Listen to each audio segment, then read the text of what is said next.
रामकृष्ण हरी. देवाची द्वारी या अभंग मालिकेमध्ये सर्वांचे सहर्ष स्वागत.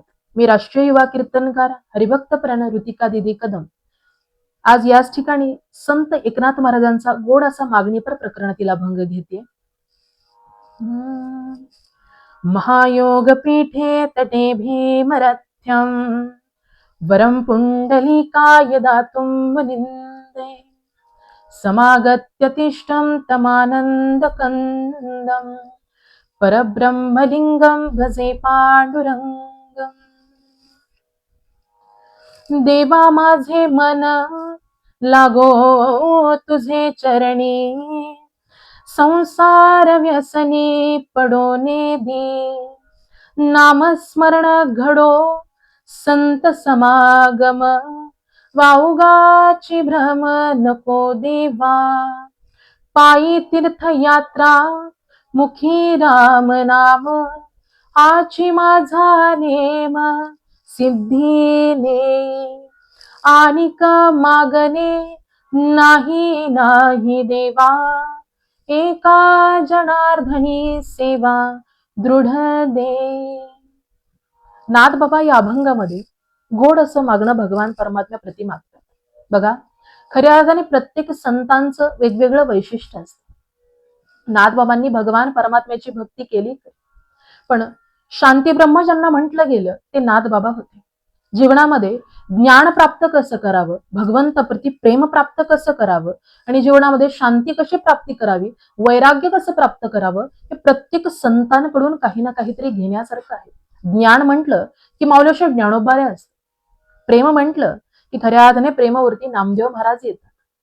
शांती म्हटलं की शांती ब्रह्म एकनाथ महाराज येतात की 108 वेळा यवनाने अंगावरती थुंकावं, त्याला चकार शब्द न बोलता थोडक्यात नाथबाबांनी त्याला सांगावं की तू माझ्या अंगावरती 108 वेळा थुंकलास, पण मला 108 वेळा गंगेचं स्नान प्राप्त झालं. म्हणून शांतीची मूर्ती एकनाथ बाबा आहे.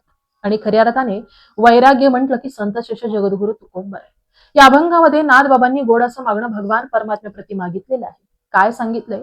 देवा माझे मन लागो तुझे चरणी, संसार व्यसनी पडोने दी. देवा माझं हे मन आहे ना, इर्द गिर्द भटकत असतं, या कलियुगातल्या क्षणिक सुखाच्या मागे जात असतं, पण माझं मन हे तुझ्या चरणापाशी लागू दे. संसाराचं व्यसनही मला लागून देऊ नको. कारण खऱ्या अर्थाने संसारामध्ये जीव अडकला, गुरफटला तर खऱ्या अर्थाने त्याला दुःख प्राप्त होत असतं.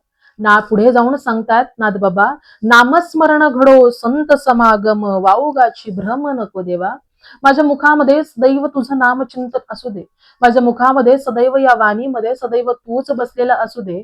वाऊगाची भ्रम नको देवा, त्याच्या पलीकडे मला काही नको.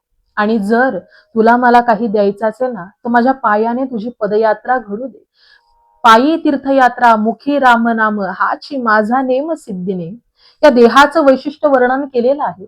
मुखाने भगवान परमात्म्याचं नामस्मरण घ्यायचं, डोळ्याने त्याचं सुंदर रूप पाहायचं, कानाने त्याचं भजन श्रवण करायचं आणि हृदयामध्ये त्याची मूर्ती साठवून ठेवायची. हे सर्वस्व माहितीये, पण माझ्या पायाने तुझी पदयात्रा निश्चित घडू दे आणि मुखामधलं राम नाम कधीच जाऊन देऊ नको.